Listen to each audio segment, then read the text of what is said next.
இயேசுவே, அன்பின் தெய்வமே,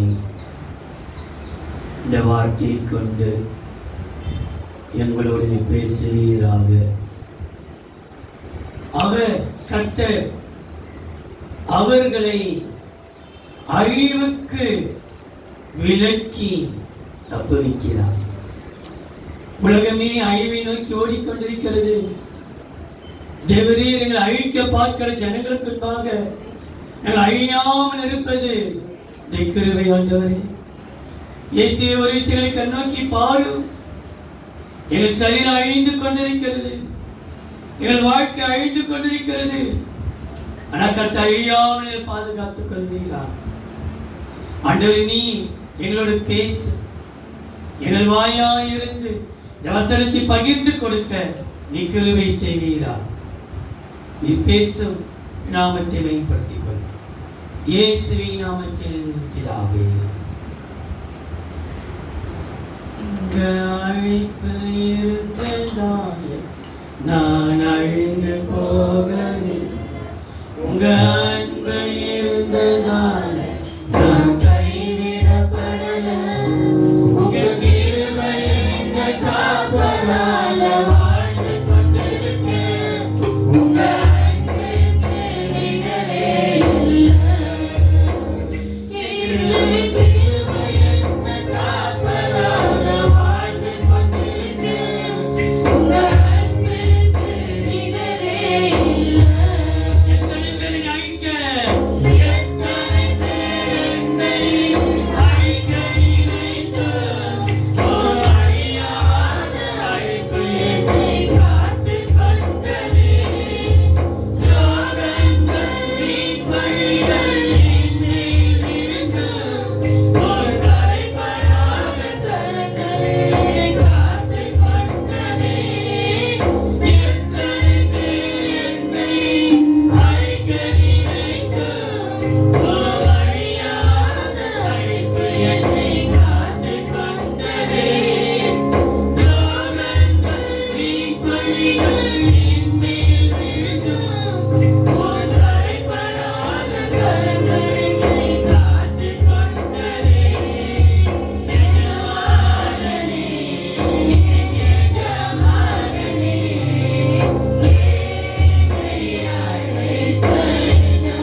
வசனத்தை திரும்ப ஒரு விசை வாசிக்க கேட்கலாம். அவர் தமது வசனத்தை அனுப்பி அவர்களை குணமாக்கி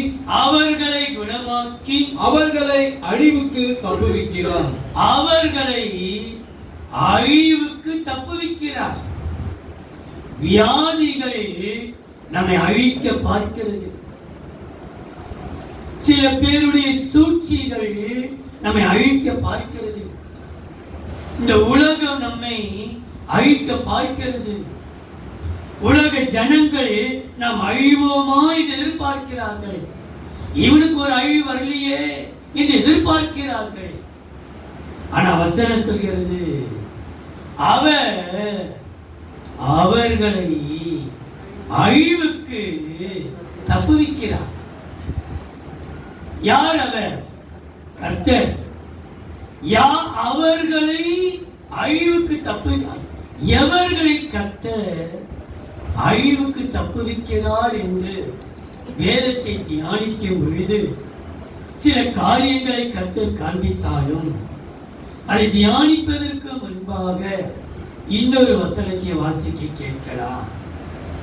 சங்கீதங்களின் புஸ்தகம் 35ஆம் சங்கீதம் 17ஆம் வசனம். ஆண்டவரே, எதுவரைக்கும் இதை பார்த்து கொண்டிருப்பீர்? ஆண்டவரே, எதுவரைக்கும் இந்த வியாதி முத்தி போய் கொண்டிருக்கிறது? இந்த பிரச்சனை எங்களை தேடி வந்து கொண்டிருக்கிறது. இந்த போராட்டம் ஓயாமல் இருக்கிறது. ஆண்டவரே, எதுவரைக்கும் இதை பார்த்து கொண்டிருப்பீர்? என் ஆத்துமாவை அழிவுக்கும் எனக்கு அருமையானதை சிங்கக்குட்டிகளுக்கும் தப்புவியும்.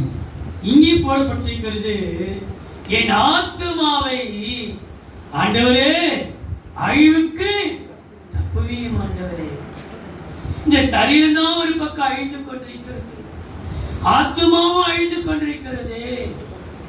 இன்னைக்கு நிச்சயமாகவே பிரியமானவனே, உன் ஆத்துமா வாழ்கிறது போல நீ எல்லாத்திலும் வாழ்ந்து சுகமா இருக்க வேண்டும் என்பதே தேவனுடைய வார்த்தைகளை விருப்பம்.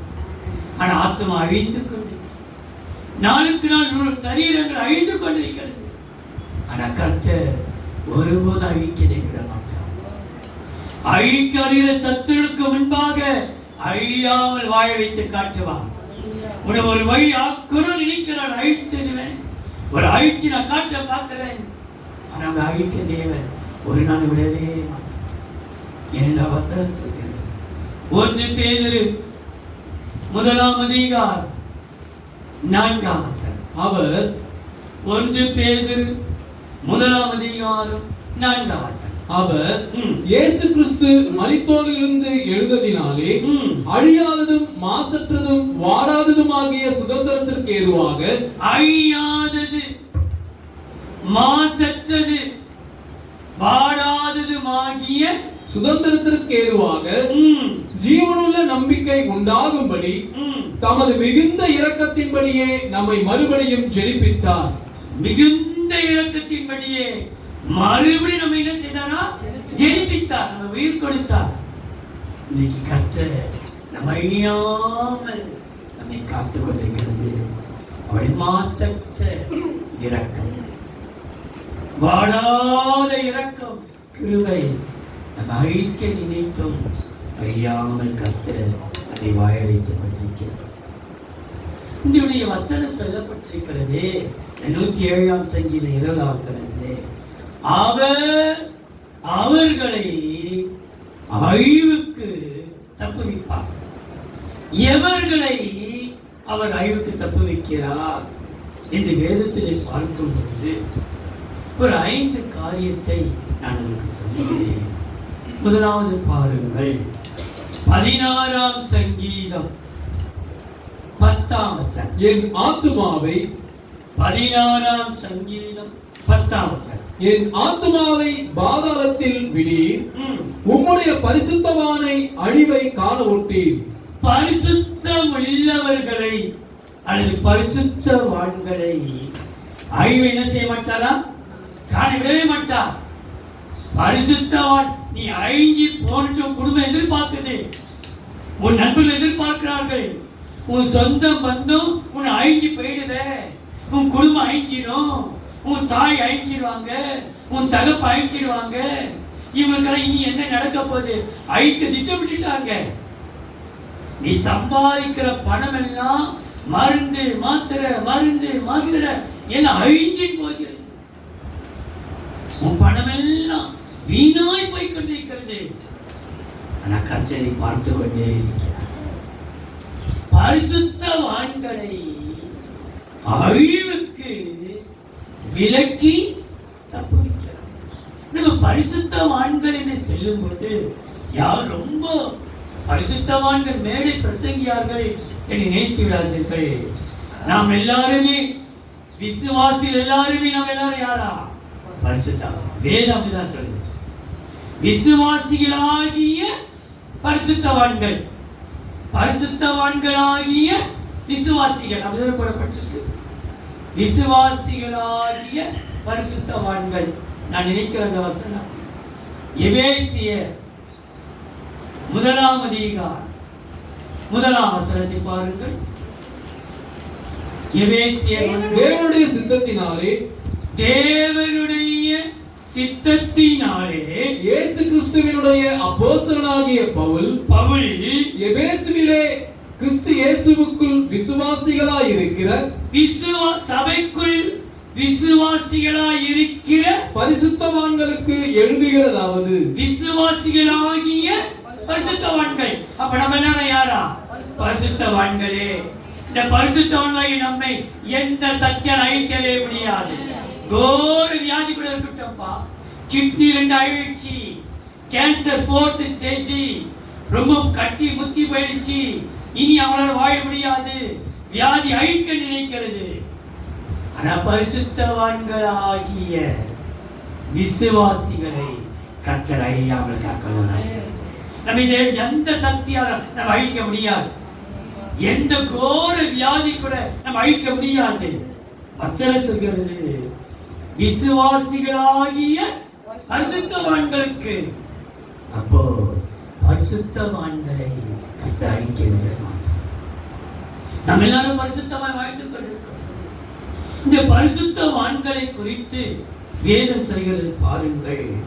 சபை மக்களை அவர்களும் என்னாகமம் 16ஆம் அதிகாரம் 5ஆம் வசனம் 7ஆம் வசனம். பின்பு அவன் என்னாகமம் 16ஆம் அதிகாரம் 5ஆம் வசனம் 7ஆம் வசனம். பின்பு அவன் கோராகையும் அவனுடைய எல்லா கூட்டத்தையும் நோக்கி, நாளைக்கு கர்த்தர் தம்முடையவன் இன்னான் என்றும், நாளைக்கு உன் காரியத்தை கர்த்தர் பார்த்துக் கொள்ள போகிறார். இன்னைக்கு துக்கத்தோடு வந்து உட்கார்ந்து இருக்கிற, நாளைக்கு உனக்காக கர்த்தர் செய்ய போகிறார். நாளைக்கு பொழுது விடுதோ இல்லையோ உன் காரியங்களை கர்த்தர் செய்ய மாட்டார். கர்த்தர் செய்யக்கூடிய ஏற்றுவா. வெற்றி நமக்கு உண்டு, என்னால வெற்றி உண்டு. தோல்வி எனக்கு இல்ல. நம்ம தோற்க பிறந்தவர் அல்ல, ஜெயிக்க பிறந்தவர். நம்ம ஜெயித்து மேல வருவோம்.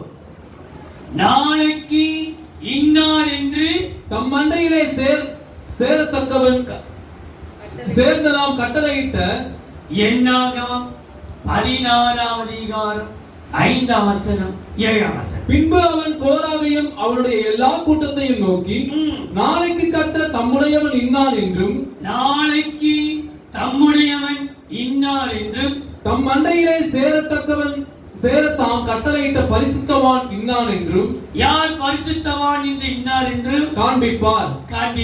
அப்பொழுது அவனை 7ஆம் வசனம், நாளைக்கு அவைகளில் அக்கினி போட்டு கர்த்தருடைய சந்நிதியில் தூபவர்க்கம் இடுங்கள். அப்பொழுது கர்த்தர் எவனை தெரிந்து கொள்வாரோ அவன் பரிசுத்தவானாய் இருப்பான். எவனை கர்த்தர் தெரிந்து கொண்டாரோ அவர்கள் பரிசுத்தவான்களே. நம்மள கர்த்தர் தெரிந்து கொள்ளப்பட்டவர்கள், கர்த்தர் அழைக்கப்பட்டவர்கள். இன்றைக்கு கர்த்தர் நாளை தினத்திலே உனக்காக கர்த்தர் ஒரு காரியத்தை செய்து முடிக்க போகிறார். நீ எங்க போய் நிற்கிறாயோ உன் காரியத்தை கர்த்தர் ஜெயமாய் மாற்றுவார். நடக்காது நினைப்பார், கர்த்தர் நடத்தி காட்டுவார். முடியாது நினைக்கிற கர்த்தர் முடித்து காட்டுவார். கிடைக்காது நினைக்கிற கர்த்தர் கிடைக்க வைப்பார். உனக்கு நாளைக்கு உனக்காக கர்த்தர் செய்து முடிக்க போகிறார். ஏனென்றால் தம்முடைய பரிசுத்தவான் இன்னார் என்று கர்த்தருக்கு காண்பிப்பார். நீ போய் நிற்ப, அவன் கடின எழுதப்பட்ட அரசாங்க அதிகாரி தான். உன் HR-ஆ இருக்கட்டும், மேனேஜரா இருக்கட்டும், டீம் லீடரா இருக்கட்டும், யார் எஜமானா இருக்கட்டும், கடின படைத்தவன் தான். ஆனா நீ போய் நிற்கும் பொழுது அவன் கண்ணில் கிடைக்கும். நாளைக்கு பாரு உனக்கு நடக்க போகிறான். நீ நினைச்ச காரியத்தை கர்த்தர் நாளைக்கு உனக்கு செய்து முடிக்க போகிறார். உன்னுடைய தேவை கர்த்தர் சந்திப்பார். போ, முழுவனெல்லாம் கர்த்தருக்கு கிடைக்க போகிறது. நீ எதிர்பார்த்த படம் உனக்கு கிடைக்க போகிறது. நாளைக்கு கர்த்தர் உனக்காக செய்யப்படும். பரிசுத்தவான்களை அழிவுக்கு தப்புவிக்கும். நீ நினைக்கிற இப்படி ஆயிடுமா, தலை தூக்க மாட்டீங்க, அவ்வளவுதான் என் வாழ்க்கை எப்படிதான் முடிஞ்சிடும். இல்லவே இல்லை. நமக்காக ஒரு நாள் காத்து கொண்டிருக்கிறது. அந்த நாள் நாளைக்கே நமக்கு ஆரம்பிக்கப்படுது. வசனம் சொல்கிறது பாருங்க. அப்போஸ்தலர் 2ஆம் அதிகாரம் 27:28. என் ஆத்துமாவை பாதாளத்தில் விடீர், உம்முடைய பரிசுத்தர் அழிவை காண ஒட்டீர். ஜீவ மார்க்கங்களை எனக்கு தெரியப்படுத்தினீர், உம்முடைய சன்னிதானத்திலே என்னை சந்தோஷத்தினால் நிரப்புவீர் என்று சொல்லுகிறான். சந்தோஷத்தினாலே அழிஞ்சு விட மாட்டாராம், அழ வைக்க மாட்டாராம். நம்ம என்ன செய்வாராம்? சந்தோஷத்தால நிரப்புவார். உனக்கு ஒரு சந்தோஷம் காத்து கொண்டிருக்கிறது. நீ சந்தோஷப்படுகிற அளவுக்கு கர்த்தர் வாழ்க்கையில் ஒரு மாற்றத்தை கொண்டு வரப்படுகிறார். பரிசுத்தவானுடைய அழிவை ஒருபோது நீ அழிக்க விட மாட்டேன். அதற்கு பதிலாக சந்தோஷத்தினால் நிரப்புவார். நமக்கு தெரிந்த பாடு, இன்னும் நான் அழியல, இன்னும் தோத்து போகல, ஆனாலும் வாழ்கிறேனே, எல்லாம் இருக்கிறவதான். இன்னும் நான் அழியல, இன்னும் தோத்து போகல, ஆனாலும் வாழ்கிறேனே. போராட்டங்கள் முடியல, பாடுகளும் தீரல, ஆனாலும்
படைக்கிறவன்.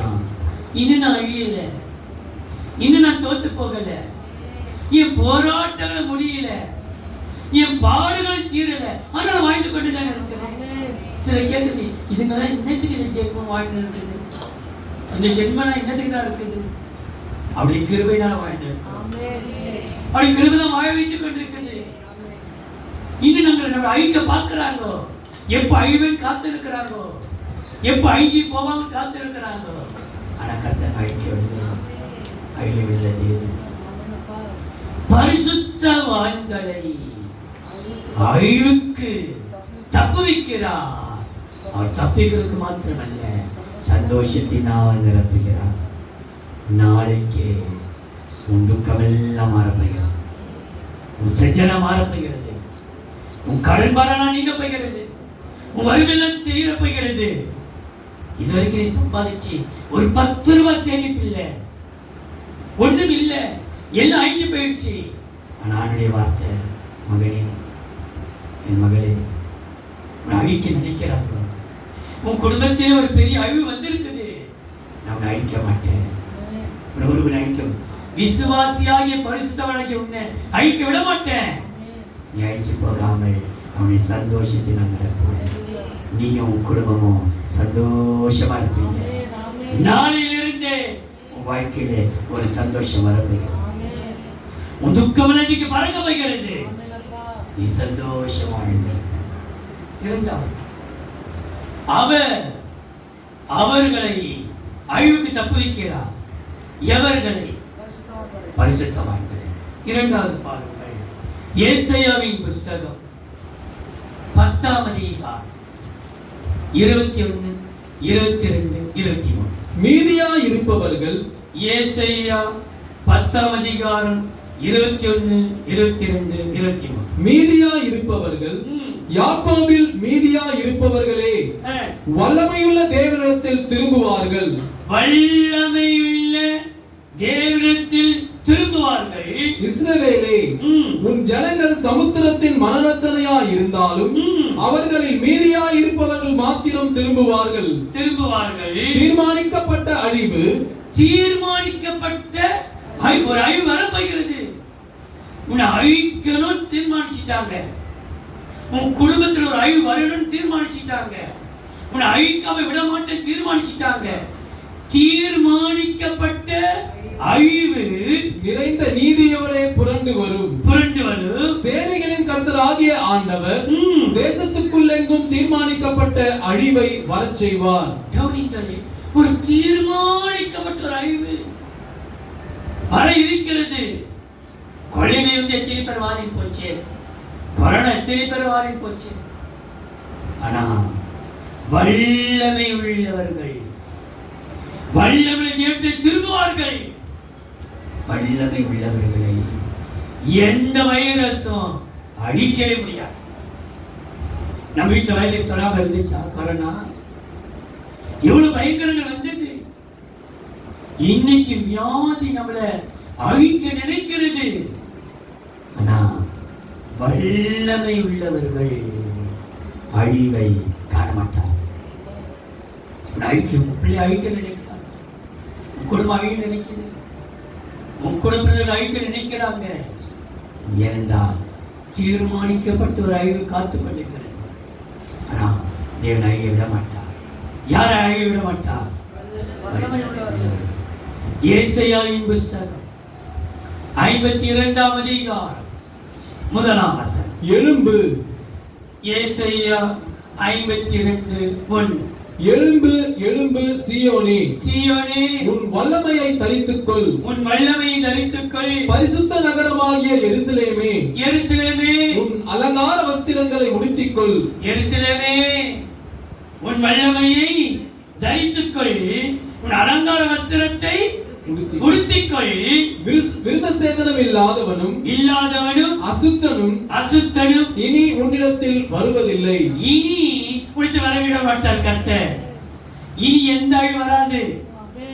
இதுவரைக்கும் அனுமதித்தா, இனி கர்த்தர் அனுமதிக்க மாட்டார். இனி எந்த அசுத்தனும் உன் வழியா வருவதில்லை. ஏன் தெரியுமா? துஷ்டன் இனி உன் வழியாக கடந்து வருவதில்லை. மண் முழுவதும் அப்போ வல்லமை உள்ளவர்களை எந்த சக்தியானோ அழிக்கும். உன்னை ஒரு வழி ஆக்கிறன்னு சொல்றாங்க. நீ கிட்ட வரல, உன்னை ஒரு வழி பார்க்கிற பாருன்னு சொல்றாங்க. ஆனா நம்மளை எந்த ரவுடிஸாலோ மாய மந்திரத்தாலோ எந்த செய்வின ஆவியினாலோ எந்த துஷ்டனுடைய காரியத்தினாலோ நாங்கள் அழிக்க முடியாது. நாம் எல்லாரும் வல்லமை பெற்றிருக்கிறோம். உன்னதமானவருடைய வல்லமை உண்மையில நிகழ்ச்சிருக்கிறது. அழிக்க நினைக்கிறாங்க, ஆனா இந்த 11ஆம் மாதம் வரைக்கும் அழிக்காமல் கற்று காத்துட்டாங்க. அவருடைய வல்லமை உண்மையில இறங்கி இருக்கிறது. ஒரு சீப் கற்று கூட உண்மையில வல்லமை இறங்கி இருக்கிறது. இந்த வல்லமையிலே எந்த சக்தியும் நம்ம அழிக்க முடியாது. எந்த சக்தியும் அழிக்க முடியாது. அழிக்காததுக்கு காரணம் ஒன்று, கர்த்தர் நம்மிலே ஒரு மாபெரும் வெளிச்சத்தை வச்சிருக்கிறார். வாசித்து பாருங்கள். ஏசாயா 60ஆம் அதிகாரம் 18-19. இனி கொடுமை உன் தேசத்திலும் அழிவும் நாசமும் உன் எல்லைகளிலும் கேட்கப்பட மாட்டாது. உன் மதில்களை ரட்சிப்பேன் என்றும் உன் வாசல்களை துதி என்னும் சொல்லுவாய். இனி சூரியன் உனக்கு பகலிலே வெளிச்சமாயிராமலும் சந்திரன் உன் வெளிச்சத்தால் உனக்கு பிரகாசியாமலும் கர்த்தரே உனக்கு நித்திய வெளிச்சமும்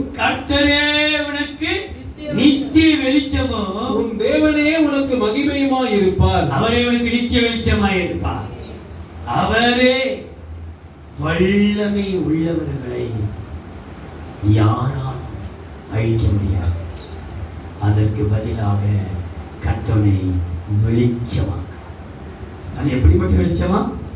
நித்திய வெளிச்சமா, நித்திய வெளிச்சமாக மாற்றப்படுகிறார். ஏமி பிரகாசி ஒளி வந்தது, கர்த்தர் மகிமை உன்மேல் உதித்தது. ஏமி பிரகாசி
வல்லமை பெற்றவர்களை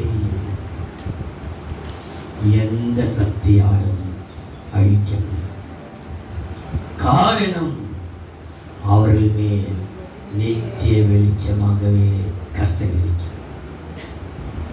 மூன்றாவது பாருங்கள், யோனாவின் புஸ்தகம் 2ஆம் அதிகாரம் 1ஆம் வசனம் 6ஆம் வசனம். அந்த மீனின் வயிற்றிலிருந்து யோனா 2ஆம் அதிகாரம் 1ஆம் வசனம் 6ஆம் வசனம். அந்த மீனின் வயிற்றிலிருந்து யோனா தன் தேவனாகிய கர்த்தரை நோக்கி விண்ணப்பம் பண்ணி பர்வதங்களின் அடிவாரங்கள் பரியந்தமும் இறங்கினேன்.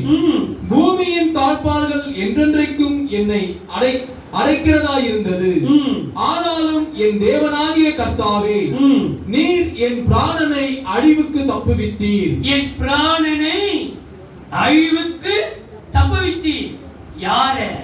விண்ணப்பம் பண்ணுகிறவனை. மீன் வயிற்றிலிருந்து யோனா விண்ணப்பம் பண்ணி 6 சொல்கிறது, என் பிராணனை அழிவுக்கு தப்புவித்தார். விண்ணப்பம் பண்ணுகிறவர்களை ஒரு சமயம் மீன் உயிரோடு வீங்கி இருந்தாலும் அது சீர்ண சக்தியாகப்பட்டது, அவனை அழிச்சிட்டு இருக்கும்.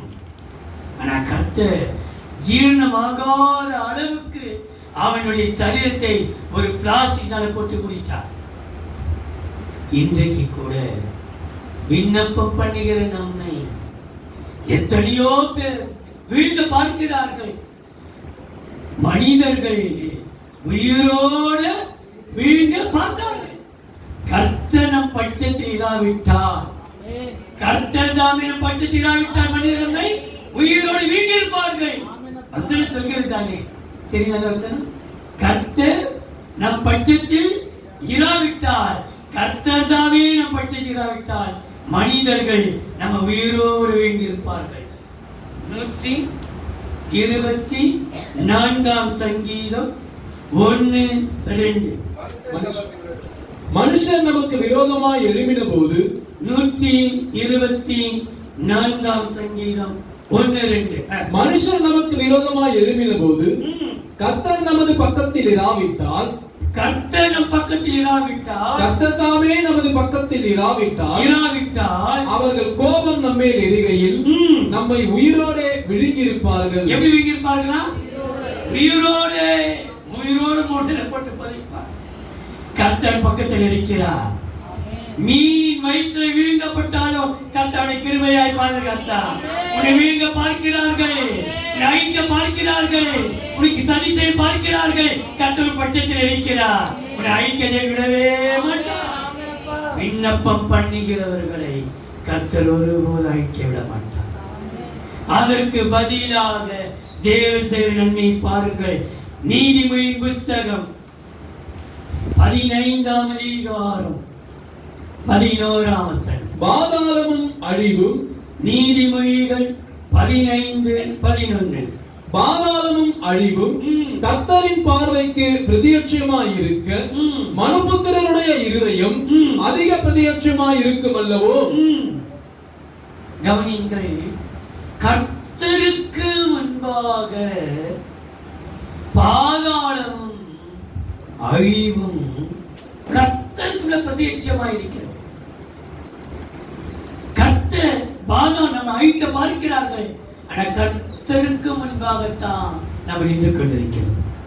ஆகையினாலே நம்மை தேவன் ஒரு நாளும் அழியதை விடவே மாட்டார். ஆனா விண்ணப்பத்தை மாற்ற விட்டுடாது.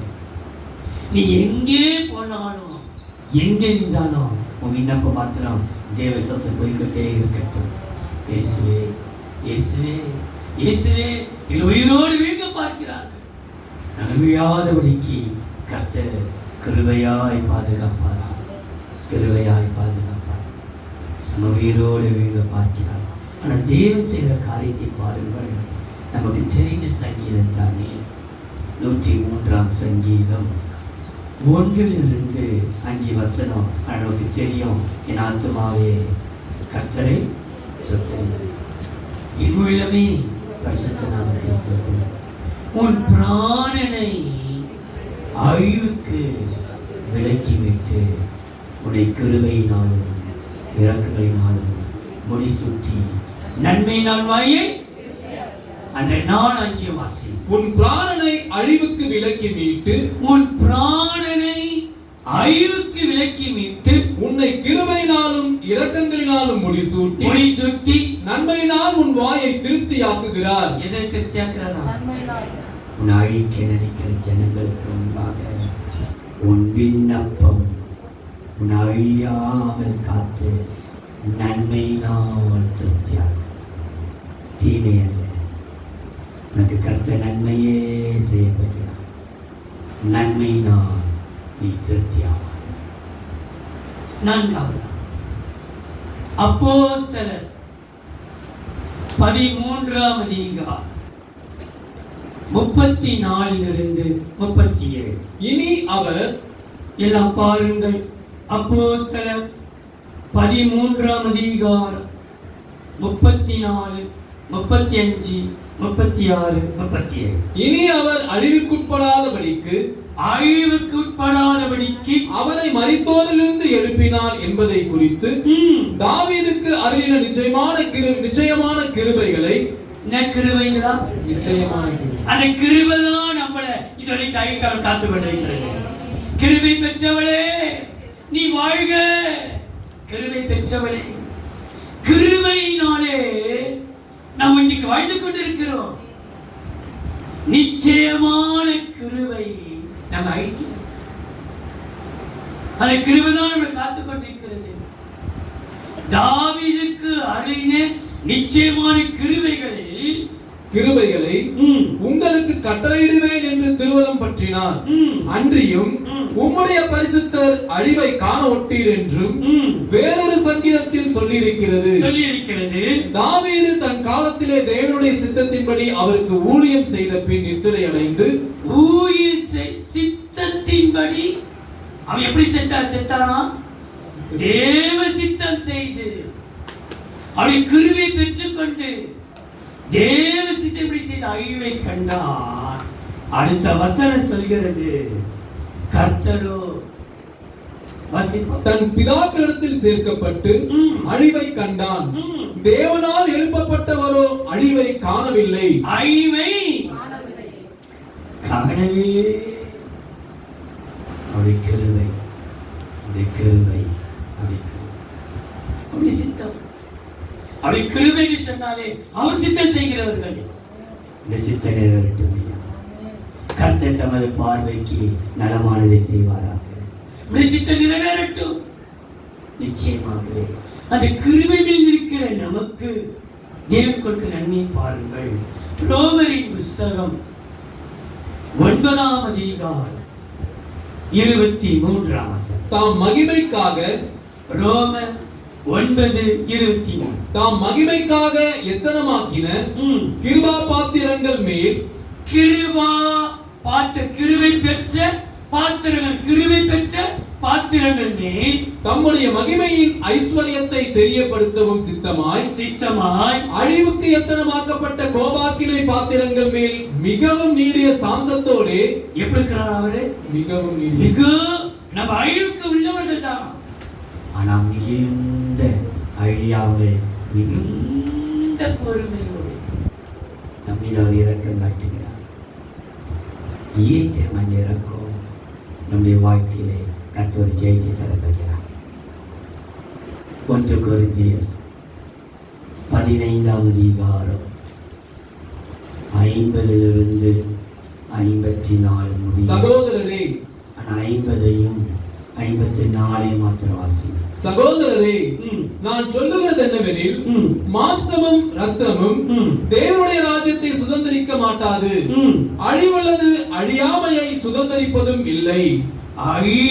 அழிவுள்ளது அழியாமையை சுதந்தரிப்பதில்லை. 54 அழிவுள்ளதாகிய இது அழியாமையையும் சாவுக்கேதுவாகிய இது சாவாமையும் தரித்துக் கொள்ளும் பொழுது மரணம் ஜெயமாக விழுங்கப்பட்டது என்று எழுதியிருக்கிற வார்த்தை நிறைவேறும். எப்படியா? மரணத்தையே ஜெயமாய் கர்த்தர் மாற்றுவார். மரணமே உன் கூரெங்கே, பாதாளமே உன் ஜெயம் எங்கே. அப்ப கர்த்தர் கிருபை பெற்றவர்களை அழிய விடாமல் எல்லா சூழ்நிலையும் ஜெயித்து கொடுத்து கொண்டே இருக்கிறார். மரண வாசல் கிட்டோட போயிருப்போம், ஆனா ஜெயித்து மேல வந்துடுவோம். காரணம் அழிவுள்ளதாகிய இது அழியாமையும் மரணத்துக்கு ஏதுவானது இது ஜெயத்தை பெற்று நிற்கும். கர்த்தர் நமக்கு ஜெயத்தை தருவார். அவர் அவர்களை அழிவுக்கு தப்புவிக்கிறார். அவர்களை, யார் அவர்கள்? பரிசுத்தவான்கள். யார் அவர்கள்? வல்லமை உள்ளவர்கள். யார் அவர்கள்? விண்ணப்பம் பண்ணிக்கிறவர்கள். யார் அவர்கள்? கிருபை பெற்றவர்கள். கடைசியாக ஆவிக்குரியவர்களையும் அழிக்க முடியாது. அவர்களை அழிவுக்குத்தான். யார் அவர்கள்? மாம்சத்துக்குரியவர்கள் அல்ல, அவள் ஆவிக்குரியவர்கள். வாசியுங்கள் கலாத்தியர் 6:8. தன் மாம்சத்திற்கென்று, கலாத்தியர் 6:8. தன் மாம்சத்திற்கென்று விதைக்கிறவன் மாம்சத்தினால் அழிவை அறுப்பான். ஆவிக்கென்று விதைக்கிறவன் ஆவியினாலே நித்திய ஜீவனை அறுப்பான். ஆவிக்குரியவனை எந்த காரியமோ அழிக்க முடியாது. நம்ம எல்லாரும் ஆவிக்குரியவர்கள். உனக்கு நான் என்னென்ன செய்தோம், எதையும் கர்த்தர் நீ அழியாமல் காக்க அவர் உள்ளவராக இருக்கிறார். ஆவிக்குரியவர்கள் என்று சொல்லும் பொழுது பிலிப்பியர் 3:18. ஏனெனில் பிலிப்பியர் 3:18. ஏனெனில் அநேகர் வேறு விதமாய் நடக்கிறார்கள். அவர்கள் கிறிஸ்துவின் சிலுவைக்கு பகைஞர் என்று உங்களுக்கு அநேக தரம் சொன்னேன். அவங்களை யார்? கிறிஸ்துக்கு எப்படிங்களா? கிறிஸ்துவின் சிலுவைக்கு பகைஞர் என்று அநேக தரம் சொன்னேன். இப்பொழுதும் கண்ணீரோடு சொல்லுகிறேன். அவர்களுடைய முடிவு அழிவு. அவருடைய முடிவு எப்படிப்பட்டதா? அழிவு. அவர்களுடைய தேவன் வயிறு. அவருடைய தேவன் யாரோ? வயிறு. வயிற்று பயன்படுத்த ஓடுறாங்க. அவருடைய வயிறு தேவன். அவர்களுடைய மகிமை அவர்களுடைய லட்சையே. அவர்கள் பூமி கடுத்தவைகளை சிந்திக்கிறார்கள். அவங்க பூமிக்கு உலகத்துக்குரியவர்கள். நம்மெல்லாம் பூமிக்குரியவர்கள் அல்ல, ஆவிக்குரியவர்கள். ஆவிக்குரியவர்களை அழிக்க நினைக்கிற காரியங்கள் அழியாமல் நமக்கு தேவன் செய்கிற நன்மையை பாருங்கள். 1 பேதுரு 3:4. அழியாத அலங்கரிப்பாய் இருக்கிற 1 பேதுரு 3:4. அழியாத அலங்கரிப்பாய் இருக்கிற சாந்தமும் அமைதலும் உள்ள ஆவியாகிய இருதயத்தில் மறைந்திருக்கிற குணமே உங்களுக்கு அலங்காரமாய் இருக்க கடவது. அழியாத ஒரு அலங்காரம் உன்னை கர்த்தர் அலங்காரமாய் அலங்கோலமாய் வாழ்ந்து கொண்டிருக்கிற வாழ்க்கையிலே, எல்லாராலும் அலங்கோலமாக்கப்பட்ட உன் வாழ்க்கையிலே கர்த்தர் உன்னை அலங்காரமாய் வைப்பார்.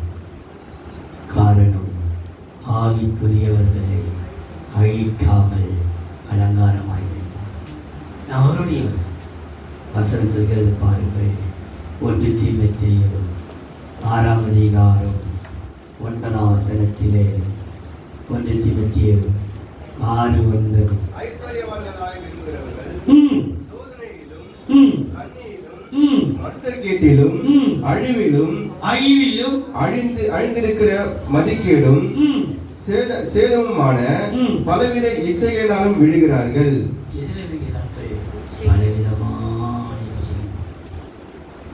ஆவிக்குரியவர்களே மாட்டார், அழிக்க பார்க்கிறார்கள். பலவிதமான கேட்டிலும் இச்சையிலும்.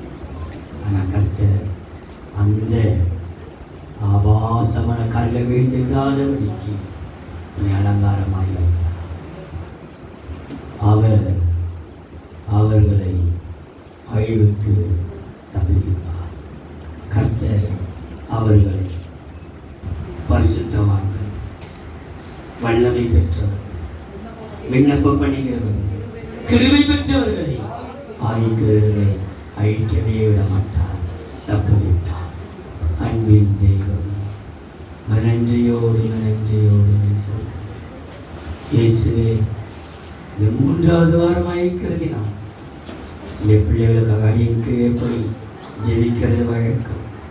இப்பொழுதும் என் பிள்ளைகளை கர்த்தரை தொட்டு ஆசீர்வதிப்பீரா, தொடர்ந்து கிருபை தருவீரா, ரத்த கோட்டையினாலே முடி மறைத்துக் கொள்வீரா, ஏராளமான கிருபை தான் அந்த ஒவ்வொரு பிள்ளைகளையும் பேர் பேராக தனித்தனியாக குடும்பமாக ஆசீர்வதி ஆசீர்வதி ஆசீர்வதி. இயேசுவின் நாமத்தில் பிதாவே, ஆமென்.